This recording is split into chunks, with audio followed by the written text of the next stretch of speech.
What's up, math scholars and math haters? This is Mr. W. Today we're going to tackle question 6 in the 7th grade math questions that North Carolina released this past school year.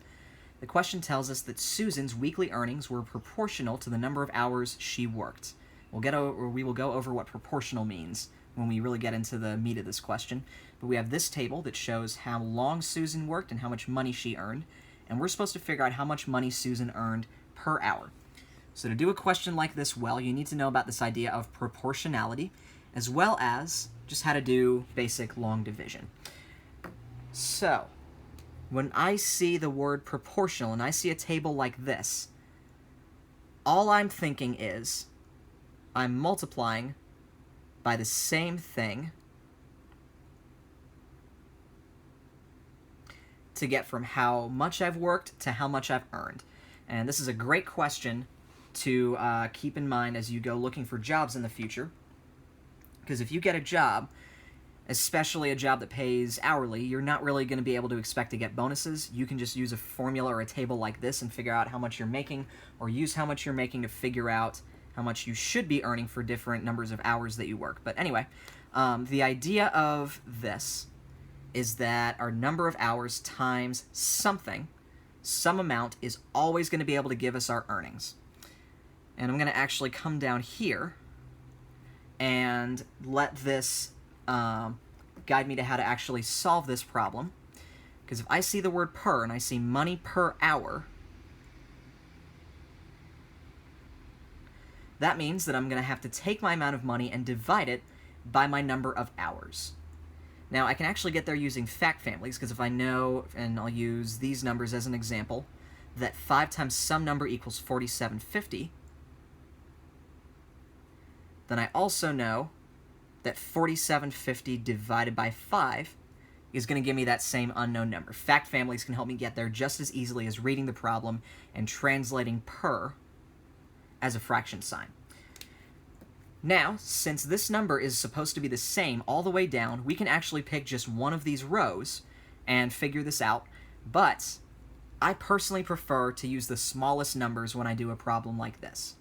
Given the choice between small numbers and big numbers, if the answer is going to come out the same, I absolutely want to work with small numbers, although it would be good to use another set of bigger numbers just to check your work. So let's go ahead and do that. Let's figure out what 4750 divided by 5 is. If I earned 4750 in 5 hours, how much am I earning in 1 hour? So I'm unfortunately going to have to set this up as a long division problem. That's a 4. And I'm going to ignore my decimal just for right now.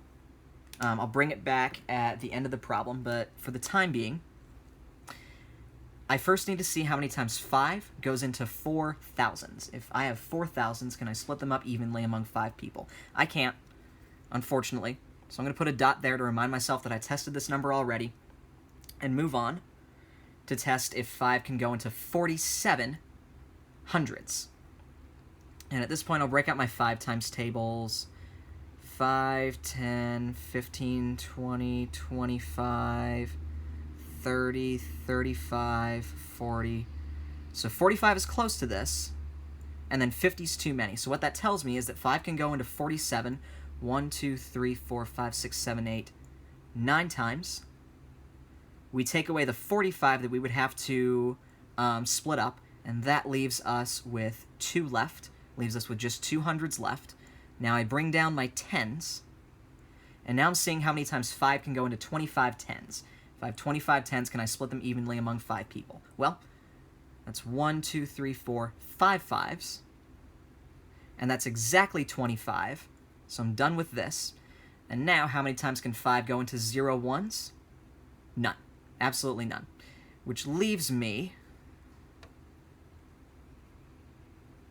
I bring back my decimal, and I can tell that I'm earning, or that Susan is earning $9.50 an hour, which matches choice C. So this is a good introduction, if you haven't seen this yet, or a reintroduction if you forgot it, to the idea of proportionality, where the number of hours we're working times the same thing,